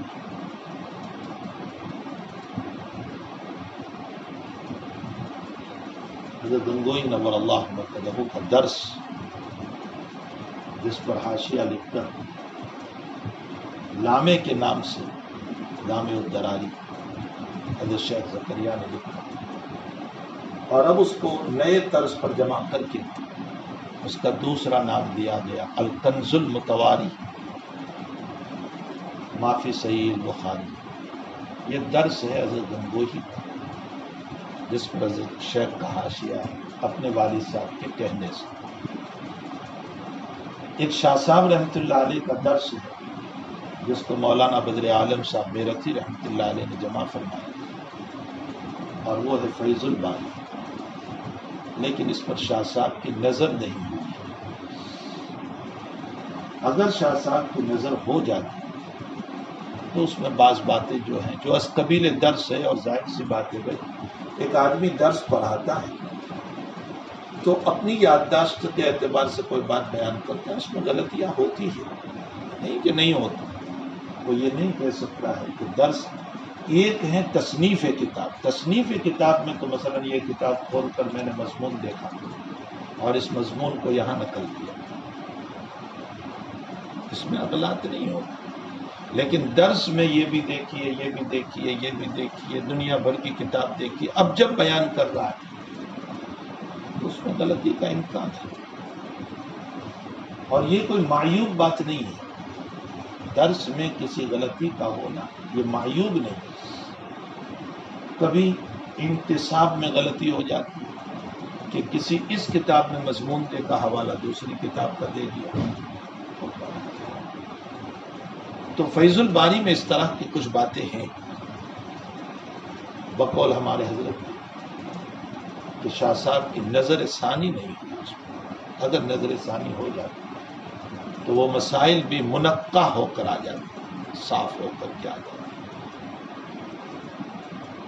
بہت سی مرتبہ شاہ صاحب کا مسئلہ یہ تھا کہ چونکہ اللہ تعالیٰ نے ذہانت بڑی بلا کی دی تو آپ اپنی ذہانت پر اعتماد کر کے کوئی مسئلہ کسی کتاب میں دیکھا ہوتا تو حضرت اس کو نقل فرماتے. مولانا بدر عالم صاحب میرٹھی رحمۃ اللہ علیہ نے اس کو جمع فرمایا. ترمذی پر بھی حضرت کا الحرف الشذی کے نام سے، وہ بھی درس ہی ہے، وہ بھی شاہ صاحب کا درس ترمذی کے. تو یہ اس قبیل دروسات ہیں. پھر اردو میں بھی بہت ساروں کے درست چھپ چکے، مثلا مولانا تقی صاحب عثمانی کا درس انعام الباری، یہ بھی درس ہے. مولانا سلیم اللہ خان صاحب کی جو کشف الباری ہے یہ بھی درس ہے. یہ کوئی شرح نہیں ہے، درس. ہاں اتنا ہے کہ مولانا سلیم اللہ خان صاحب کی نظر ثانی ہوئی اور مولانا نے باقاعدہ اس کو تصنیفی روپ دیا. یعنی درس تو دیتے ہی تھے، پھر اس کے بعد اسی درس کو لے کر پھر کتاب کھول کر کے اس کی عبارت کو نقل فرماتے. اسی لیے آپ طویل طویل اس میں عبارت دیکھو گے. یہ مطلب نہیں ہے کہ وہ درس میں بیان کی، سمجھ میں بھی آئی. لمبی عبارت آتی ہے عربی، کبھی فتح الباری کی، کبھی فلاں کتاب فلاں کتاب. یہ مطلب نہیں ہے کہ وہ درس میں بیان فرما رہے ہیں. بعد میں جب کتاب کی تصنیف کا مسئلہ آیا تو وہاں سے عبارت اٹھا کر پوری نقل کی. آپ کہو گے کیسے؟ میری براہ راست حضرت سے ملاقات ہوئی مدینہ شریف. کسی نے میرا تعارف کروا دیا. پھر تعارف کرانے میں مولانا اسماعیل صاحب بھی تھے، میرا تعارف کرا دیا.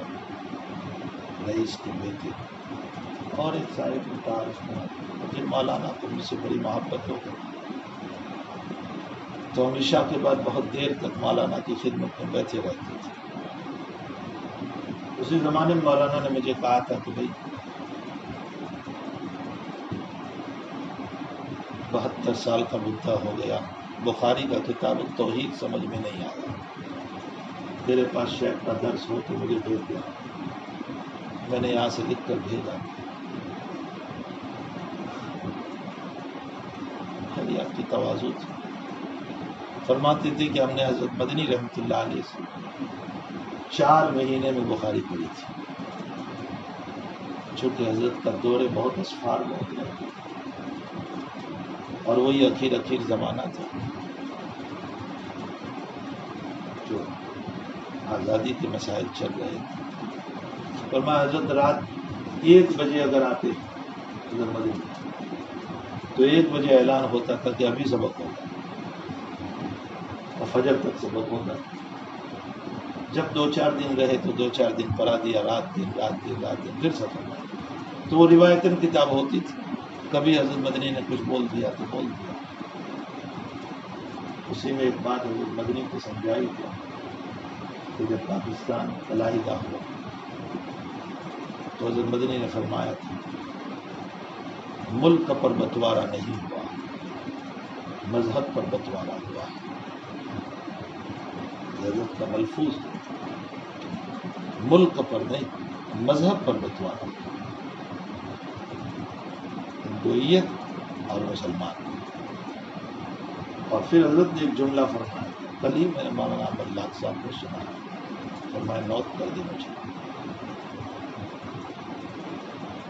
حضرت مدنی نے یوں بھی فرمایا تھا، اب اس بٹوارے کے بعد ہندوستان میں مسلمان مظلوم رہے گا اور پاکستان میں اسلام مظلوم رہے گا۔ وہی یہاں مسلمان مظلوم ہے، وہاں اسلام مظلوم ہے، اسلام پر انتہائی ظلم ہو رہا ہے۔ یہ تو اور بات ہے کہ وہاں کے علماء بھی فعال ہیں، ورنہ اسلام پر بڑا ظلم ہے۔ یہ مولانا ہی نے سنایا تھا کہ صلی اللہ فضل بہت متواضع شخصیت ہے۔ پھر میں نے آپ سے اوائل بخاری و مسلم پڑھ کے اجازت حدیث بھی دی، تو میں نے مولانا سے ایک سوال کیا تھا کہ حضرت آپ یہ شرح جو لکھی، فرمایا یہ اصلاً میرا درس ہے جو میں نے خود ٹیپ کیا، اور ٹیپ کرنے کے بعد اس کو نقل کروائی۔ اب جب میں حوالہ دیتا ہوں تو پھر وہ عبارت پوری یہاں نقل کر دیتا ہوں، تو اس طرح پر ایک شرح ہو گئی۔ میں نے کہا آپ نے کئی جگہوں پر کہا ہے کہ مولانا محمد یونس جون پوری کی یہ رائے ہے کشف الباری میں، یہ آپ کہاں سے لائے؟ تو کہنے لگے مجھے شیخ کی کیسٹیں مل گئی تھی، میں نے اس سے بہت استفادہ کیا، میں نے شیخ کو یہ جملہ نقل کیا تھا مولانا سلیم اللہ کا، تو شیخ نے کہا تھا اب کہ وہ ملے تو کہہ دینا کہ میرے علم سے فائدہ اٹھایا، مجھے ایک کتاب بھی ہدیے میں نہیں بھیجی۔ لیکن اس کے بعد مولانا سے میری ملاقات نہیں۔ تو یہ بھی از قبیل درس ہے، کشف الباری جو ہے مستقل شرح نہیں ہے، وہ درس ہے، اور دروس میں اس طرح ہوتا رہتا ہے کہ کوئی نہ کوئی غلطی، اسی لیے وہ راہ عافیت میں کچھ اوہام کے قبیل سے جو باتیں آتی رہتی ہیں وہ از قبیل درس ہے، اور درس میں اس طرح کے مسئلے ہوتے ہیں۔ اسی طرح علامہ عثمانی رحمۃ اللہ علیہ کا درس ہے فضل الباری کے نام سے، یہ علامہ عثمانی کا درس مکمل نہیں ہوا۔ علامہ فخر الدین صاحب رحمۃ اللہ علیہ کا درس ہے ایضاح البخاری کے نام سے، یہ بھی کوئی شرح نہیں ہے، حضرت کا درس ہے۔ تو پھر بہت سارے دروس بعد میں چلے، اور آج کل تو بس ہم لوگ کچھ نہیں ہوتا ہے، چوری ہوتی ہے اور اپنے نام سے اس کو شائع کر دیتے ہیں کہ یہ میرا درس ہے، حالانکہ درس کا ایک مقام ہوتا ہے۔ یہ تو شروحات پر گفتگو ہوئی، لیکن ہمارے حضرت نے ہم کو جو بات کہی تھی اور بار بار کہی تھی، فرمایا فتح الباری کو لازم پکڑو، اس سے معانی حدیث کھلیں گے، طرق حدیث کا پتہ چلے گا۔ آپ دیکھیں فتح الباری جب دیکھو گے تو آپ کو پتہ چلے گا، جب ایک بات بخاری میں آتی ہے تو اس پر پھر بہت ساری روایات کو اور اس کے حوالے جات دیتے چلے جاتے ہیں کہ فلاں فلاں فلاں۔ ابھی ہی جب رمضان سے قبل کسی صاحب نے یہاں بیان دے دیا تھا کہ سریا ستارے کے طلوع ہونے پر یہ وبا دور ہو جائے گی، یہ بلا دور ہو جائے گی، اور اس کو انہوں نے حدیث پیش کی اور مسند احمد کا حوالہ دیا کہ سریا ستارے کے طلوع ہونے پر نبی علیہ السلام نے فرمایا کہ وبا دور ہو جائے۔ بہن یہ بیان امریکہ کے کسی مفتی صاحب نے بھی دیا، زمانے میں جو لوگ انفرادی طور پر میرے پاس آتے رہے تو میں نے فتح الباری کھول کر کے مکمل اس روایت کی تحقیق پیش کی، اور میں نے کہا اولاً تو یہ جس صاحب کا بیان ہے وہ بہت دور چلے گئے مسند احمد میں، یہ تو خود بخاری میں موجود ہے، کتاب المزارعات میں ابن عمر رضی اللہ تعالیٰ عنہ کی روایت ہے۔ تو جب اقرب میں ہے تو آباد پر جانے کی ضرورت کیا ہے، یہیں یہ بات تو موجود ہے بخاری میں۔ پھر اس کے ساتھ ساتھ چونکہ وہ علماء آئے تھے پوچھنے کے لیے تو میں نے فتح الباری کھول کر پورا مضمون پڑھا، اس میں حافظ صاحب نے بہت سارے اس کے طرق پیش کیے اور ابن عمر کی روایت بطور معید کے پیش فرمائی، جس میں ابن عمر رضی اللہ تعالیٰ عنہ فرمایا کہ نبی اکرم صلی اللہ علیہ وسلم نے فرمایا۔ اصل مسئلہ یہ تھا اس کا کہ جب حضرت تشریف لائے مدینے تو آپ نے مدینے میں دیکھا کہ لوگ کھجور کی بزنس کرتے تھے چھوٹے چھوٹے پھلوں پر، جیسے ہمارے وہاں آم کی بے ہو جاتی ہے اس طرح، اور پھر اس میں منازعات کے مسائل آتے، خریدار کہتا ہے مال کم نکلا، آہت آ گئی، بیماریاں آ گئی، ہوا میں گر گئے، اور باغ کا مالک کہتا ہے کہ ہمیں تو اتنے میں سودا ہوا تھا، آپ کو اتنے پیسے دینے پڑیں گے۔ حضرت کے سامنے یہ جب جھگڑا آیا تو پھر حضرت نے فیصلہ فرمایا کہ بدو صلاح سے قبل نہ بیچو۔ بدو صلاح کا معنی پھل کا مکمل ہو جانا، اس میں پھر آہت نہیں آتی، بیماریاں نہیں آتی، گرنے کا مسئلہ نہیں آتا۔ اب حضرت آگے فرماتے ہیں کہ یہ آہتیں اور بلائیں بیماریاں دور ہو جاتی ہے طلوع ثریا پر، ثریا ستارے کے طلوع ہونے، اور ثریا ستارہ طلوع ہوتا ہے گرمی کے موسم میں، اس کا مطلب یہ نکلا کہ گرمی کے موسم میں پھل مکمل، تو طلوع ثریا جو ہے بطور علامت بتایا گیا ہے، نہ کہ بطور رفع بلا کے بتایا گیا۔ اور اگر بطور رفع بلا کے اگر حضرت فرماتے تو اس کا مطلب تو یہ نکلا کہ شبہ کے درجے میں ثریا ستارہ طلوع جب بلاؤں کو دور کرنے والا ہو گیا، تو جو صاحب شریعت توحید بیان کرنے آیا تھا، جو ابراہیم ابن محمد رسول اللہ کے انتقال پر صلاۃ کسوف کے ہونے پر سورج گرہن لوگوں نے کہا کہ یہ ابراہیم کی موت سے ہوا، تو حضرت نے فوراً تردید فرمائی کہ نہیں، لا انکشفان لموت احد ولا لحیات، آیتان من آیات اللہ کی نشانیوں میں سے، وہ بھلا کیسے یہ کہہ دے گا کہ ثریا ستارے کے طلوع ہونے۔ حدیبیہ میں بارش ہونے پر حضرت نے یہ فرمایا کہ آج کی رات بعض مومن بعض کافر، جنہوں نے یوں کہا کہ اللہ نے برسائی وہ مومن، جنہوں نے یوں کہا کہ ستاروں نے برسائی وہ کہا، وہ ثریا ستارہ بلا کو دور کرے گا، کیسے فرما دیں گے؟ یہ تو بطور علامت بتایا کہ آہتیں دور ہوتی ہے گرمی کے اندر، اور گرمی میں ثریا ستارہ طلوع ہوتا ہے، یعنی اس موقع پر۔ تو بعض میرے متعلقین ہیں علماء، انہوں نے کہا کہ آپ جو ہے بول دیجئے، ہم اس کو ڈال دیتے ہیں۔ میں نے کہا جو آئیں گے پوچھیں گے میں بتاؤں گا، مجھے کوئی ضرورت نہیں ہے۔ اتنے میں پہلے ہی روزے کو مفتی سعید صاحب کا بیان آ گیا، بہن یہی بیان کیا ہے مفتی سعید صاحب نے،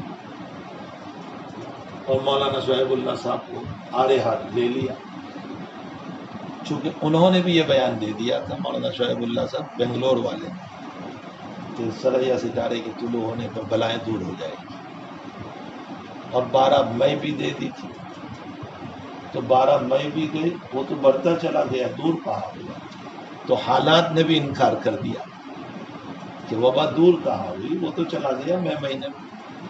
خیر، میں تو یہ مثال اس لیے پیش کی کہ اس پر حافظ صاحب نے اتنے ساری روایتوں کو پیش کیا ہے اس ثریا کے اوپر، تو میں یہ بتانا چاہتا ہوں کہ ہمارے حضرت نے ہم کو فرمایا تھا کہ میری وصیت و نصیحت ہے حدیث پڑھانے والوں کو، بخاری پڑھانے والوں کے لیے نہیں، حدیث پڑھانے والے، چاہے مشکات پڑھائیں، چاہے اور کوئی حدیث کی کتاب پڑھائیں، فرمایا کہ فتح الباری کو حرز جان بنائیں، کو کبھی نہ چھوڑیں. معانی حدیث میں اس سے بہتر شرح کوئی.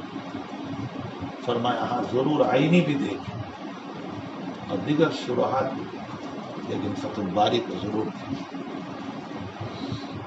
یہ تھی شروحات کے سلسلے میں گفتگو. گویا کہ آج کے سبق میں 3 باتیں ہوئی. انواع کتب، نمبر 2 نسخ بخاری، اور نمبر 3 شروحات. نمبر 4 اسانید. محدثین کے وہاں مشہور ہے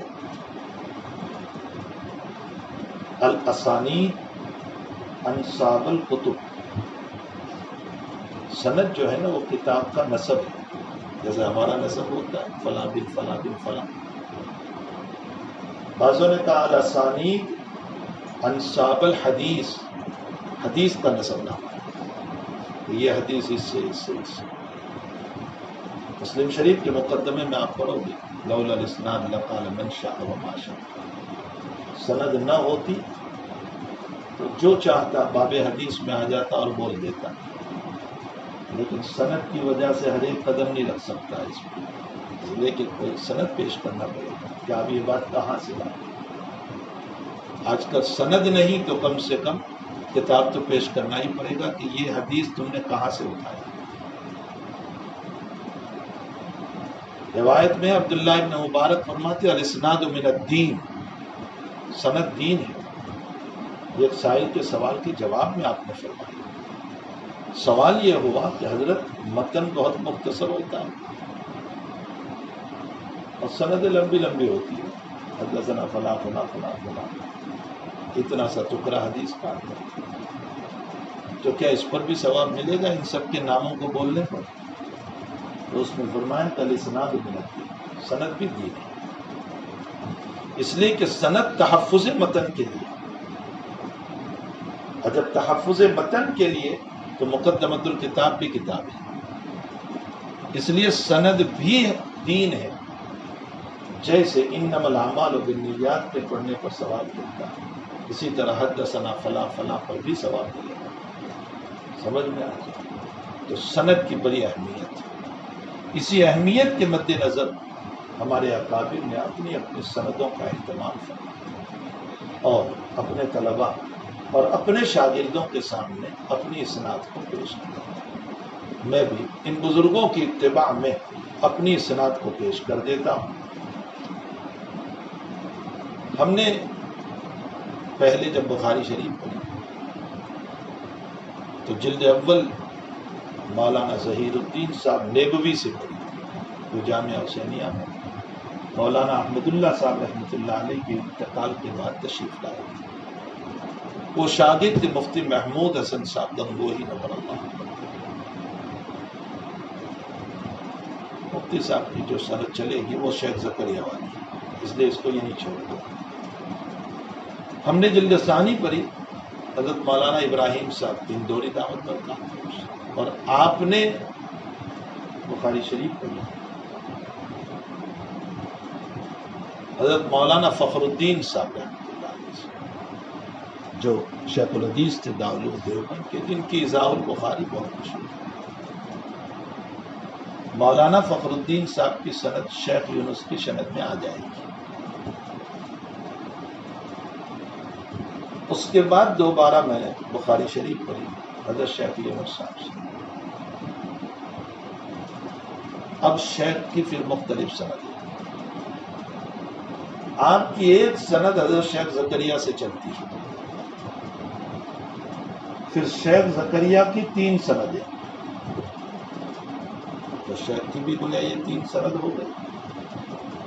2 سند القراءت، 1 سند الازالت. 2 سند القراءت جو ہے اس میں پہلی سند شیخ یونس نے شیخ زکریا سے پڑھا، شیخ زکریا نے اپنے والد مولانا محمد یحییٰ سے پڑھا، مولانا محمد یحییٰ صاحب نے حضرت گنگوہی نور اللہ مرقدہ سے پڑھا، اور حضرت گنگوہی نور اللہ مرقدہ نے شاہ عبد الغنی صاحب سے پڑھا. اور شاہ عبد الغنی صاحب رحمۃ اللہ علیہ شاہ ابو سعید مجددی اور شاہ اسحاق صاحب سے پڑھا. ایک سند ہو گئے. محمد یونس عن محمد زکریا عن محمد یحییٰ عن رشید احمد گنگوہی عن شاہ عبد الغنی عن شاہ ابو سعید و محمد اسحاق. بس یہیں چھوڑ دوں، اس لیے کہ شاہ ابو سعید اور محمد اسحاق سے جو سند ہے وہ اجتماعی سند چلے گی، سب کی وہاں اجتماع ہو جاتا ہے. شیخ زکریا کی دوسری سند، سند القراءت، وہ بھی سند القراءت کی دوسری سند القراءت. شیخ زکریا نے پڑھی بخاری شریف کو حضرت مولانا خلیل احمد صاحب سہارنپوری صاحب بذل المجبوس. انہوں نے بخاری شریف پڑھی حضرت مولانا مظہر صاحب نانوتوی جو بانی مذاہب، اسی لیے ان کے نام پر مظاہر ہے، مظہر صاحب نانوتوی. انہوں نے بخاری شریف پڑھی شاہ عبد الغنی صاحب سے، اور شاہ عبد الغنی صاحب نے وہی شاہ ابو سعید اور محمد اسحاق. یہ دو سند القراءت تھی. سند الازاجت تھی. شیخ زکریا رحمۃ اللہ علیہ کو اجازت حاصل تھی حضرت مولانا عنایت الہی صاحب سہارنپوری سے، اور انہوں نے بخاری شریف پڑھی تھی مولانا مظہر صاحب سے، جن کی سند ابھی میں نے پیش کی. اور ان کی دوسری سند انہوں نے بخاری شریف پڑھی تھی عنایت الہی صاحب نے حضرت مولانا احمد علی صاحب سہارنپوری سے، جو محدث بخاری، جو محشی بخاری، جو حاشیہ ہے بخاری شریف کا، مولانا احمد علی صاحب سہارنپوری. تو عنایت علی صاحب کو میں بخاری شریف پڑھی تھی حضرت مولانا احمد علی صاحب سہارنپوری رحمۃ اللہ علیہ سے، اور مولانا احمد علی صاحب نے بخاری شریف پڑھی تھی شاہ وجیہ الدین صاحب سے، اور شاہ وجیہ الدین صاحب نے بخاری شریف پڑھی تھی حضرت مولانا عبدالحی صاحب بدھانوی رحمۃ اللہ علیہ سے، اور انہوں نے بخاری شریف پڑھی تھی مترجم قرآن حضرت شاہ عبد القادر صاحب دہلوی رحمۃ اللہ علیہ سے. سمجھ میں آئی؟ شیخ زکریا کو عنایت الہی صاحب سے، انہوں نے احمد علی صاحب سہارنپوری سے، انہوں نے شاہ وجیہ الدین صاحب سے، اور شاہ وجیہ الدین صاحب نے شاہ عبدالحی صاحب بدھانوی سے، اور انہوں نے شاہ عبد القادر صاحب دہلوی جو شاہ ولی اللہ صاحب کے چھوٹے بیٹے ہیں، سب سے پہلے قرآن کریم کا ترجمہ انہوں نے کیا. یہ تین سندیں ہو گئی شیخ زکریا کے واسطے سے. چوتھی سند شیخ حضرت شیخ یونس صاحب کو اجازت حاصل تھی حضرت مولانا اسد اللہ صاحب رحمۃ اللہ علیہ سے. مولانا اسد اللہ صاحب کی ایک سند تو وہی ہے جو شیخ زکریا کی ہے، جو اوپر آپ نے پڑھی، اور مولانا اسد اللہ صاحب کی دوسری سند آپ کو اجازت حاصل تھی حضرت حکیم الامت حضرت اقدس تھانوی رحمۃ اللہ علیہ سے. حضرت تھانوی کو اجازت حاصل تھی مولانا فضل الرحمان صاحب گنج مراد آبادی رحمۃ اللہ علیہ سے، اور مولانا فضل الرحمان صاحب کو اجازت حاصل تھی حضرت شاہ اسحاق صاحب دہلوی رحمۃ. یہ سند اعلیٰ ہے، اس لیے کہ شیخ یونس کو مولانا اسد اللہ صاحب سے، مولانا اسد اللہ صاحب کو حضرت تھانوی سے، حضرت تھانوی کو شاہ فضل الرحمان صاحب سے، اور ان کو براہ راست شاہ اسحاق صاحب دہلوی سے. یہ چوتھی سند ہے. شیخ کی پانچویں سند، شیخ کو اجازت حاصل تھی حضرت مولانا فخر الدین صاحب مراد آبادی رحمۃ اللہ علیہ سے، جو دارالعلوم دیوبند کے شیخ الحدیث تھے، صاحب ایضاح البخاری، جن سے مولانا ابراہیم صاحب اندوری نے بھی پڑھا. اب وہ سند آگے. مولانا فخر الدین صاحب رحمۃ اللہ علیہ کو اجازت حاصل، بلکہ مولانا فخر الدین صاحب نے پڑھا تھا حضرت شیخ الہند سے، محمود الحسن صاحب دیوبندی سے، اسیر مالتا جو تھے، اور مولانا حضرت شیخ الہند رحمۃ اللہ علیہ نے پڑھا تھا قاسم العلوم والخیرات بانی دارالعلوم دیوبند حضرت مولانا محمد قاسم صاحب نانوتوی سے، اور مولانا قاسم صاحب نانوتوی رحمۃ اللہ علیہ بخاری شریف پڑھی حضرت شاہ عبد الغنی صاحب دہلوی سے، اور شاہ عبد الغنی صاحب نے وہی شاہ ابو سعید اور شاہ اسحاق صاحب سے، اس کو ملا کر 5 سندیں مکمل بخاری۔ اب یہ ساری سندیں جمع ہوتی ہے شاہ ابو سعید، شاہ محمد اسحاق اور شاہ عبد القادر صاحب، یہ تینوں کے تینوں شاگرد ہے شاہ عبد العزیز صاحب محدث دہلوی رحمۃ اللہ علیہ۔ اب اجتماعی سند چلی، شاہ ابو سعید، شاہ اسحاق صاحب اور شاہ عبد القادر صاحب، یہ تینوں شاگرد ہیں شاہ عبد العزیز صاحب رحمۃ اللہ علیہ۔ ان تینوں نے بخاری شریف پڑھی، شاہ عبد العزیز صاحب رحمۃ اللہ، اور شاہ عبد العزیز صاحب رحمۃ اللہ علیہ نے بخاری شریف پڑھی اپنے والد ماجد شاہ ولی اللہ صاحب رحمۃ اللہ، اور اپنے ماموں جان حضرت شاہ محمد اسحاق صاحب فلتی رحمۃ اللہ۔ فلت آج بھی یوپی میں، شاہ ولی اللہ کا اصل گاؤں فلت، یہ مولانا کلیم صدیقی کا ہے، وہی فلت۔ تو شاہ ولی اللہ صاحب سے شاہ عبد العزیز صاحب نے پڑھا، اور شاہ محمد اسحاق صاحب فلتی جو شاہ عبد العزیز صاحب کے ماموں ہوتے ہیں، تو والد سے اور ماموں سے پڑھا۔ یہاں تک سند کا ایک ٹکڑا ہوا، ہم سے لے کر شاہ ولی اللہ صاحب ایک حصہ ہوا۔ نمبر 2، شاہ ولی اللہ صاحب سے لے کر امام بخاری رضی اللہ تعالیٰ عنہ تک سند کا دوسرا ٹکڑا ہوا۔ یہ کہاں ہے؟ خود شاہ ولی اللہ صاحب رحمۃ اللہ علیہ نے اپنے رسالے میں اپنی سند کو نقل کیا ہے۔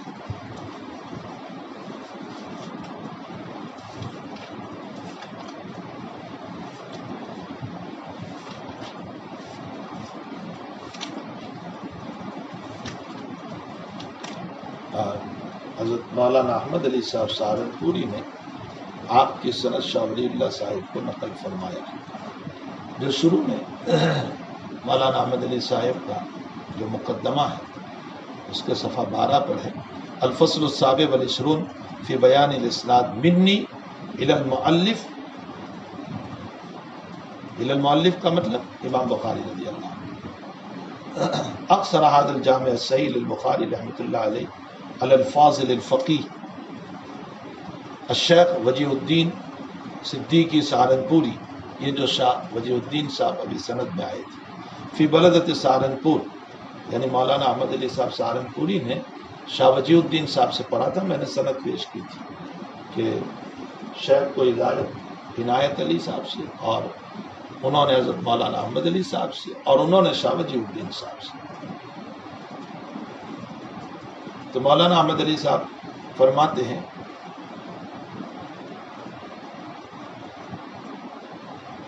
مولانا عبدالحی صاحب اور اسی طرح شاہ عبد القادر صاحب اور محمد اسحاق صاحب، ان سب نے پڑھا شاہ عبد العزیز صاحب سے، اور شاہ عبد العزیز صاحب نے الشیخ ولی اللہ دہلوی رحمۃ اللہ علیہ سے پڑھا۔ وحصل له الإجازة والقراءة والسماع من والدی الشیخ ولی اللہ بن الشیخ عبد الرحیم دہلوی۔ اب شاہ ولی اللہ صاحب سے سند آگے چلتی ہے۔ وقال الشیخ ولی اللہ اخبرنا الشیخ ابو الطاہر محمد بن ابراہیم القردی المدنی قال اخبرنا والدی الشیخ ابراہیم القردی المدنی قال قرأت على الشیخ احمد القشاسی قال اخبرنا احمد بن عبد القدوس ابو المواہب الشناوی قال اخبرنا الشیخ شمس الدین محمد بن احمد بن محمد رملی عن شیخ احمد زکریا بن محمد ابو یحییٰ الانصاری قال قرأت على الشیخ حافظ ابی الفضل شہاب الدین احمد بن علی بن حجر اسقلانی، یہ وہی صاحب فتح الباری۔ عن الشیخ احمد زکریا بن احمد بن محمد ابو یحییٰ الانصاری قال قرأت على الشیخ الحافظ ابو الفضل شہاب الدین احمد بن علی بن حضر اسقلانی عن ابراہیم بن احمد التنوخی عن ابی العباس احمد بن ابی طالب الحجاج عن السراج الحسین بن المبارک الزبیدی عن الشیخ ابی الوقت عبد الاول بن عیسیٰ بن شعیب السجزی الحروی عن شیخ ابی الحسن عبد الرحمن بن مظفر الداودی عن ابی محمد عبداللہ بن احمد السرخسی عن ابی عبداللہ محمد بن یوسف بن مطر بن صالح بشر الفربری رحمۃ اللہ علیہ عن مؤلفی امیر المؤمنین فی الحدیث الشیخ ابی عبداللہ محمد بن اسماعیل ابن ابراہیم البخاری رحمہ اللہ تعالی۔ یہ سند کا دوسرا ٹکڑا، پہلا ٹکڑا ہم سے لے کر شاہ ولی اللہ صاحب سے لے کر یہ دوسرا ٹکڑا امام بخاری تک، اور امام بخاری سے حدیث کا تیسرا حصہ ہر حدیث کے شروع میں آئے گا، جہاں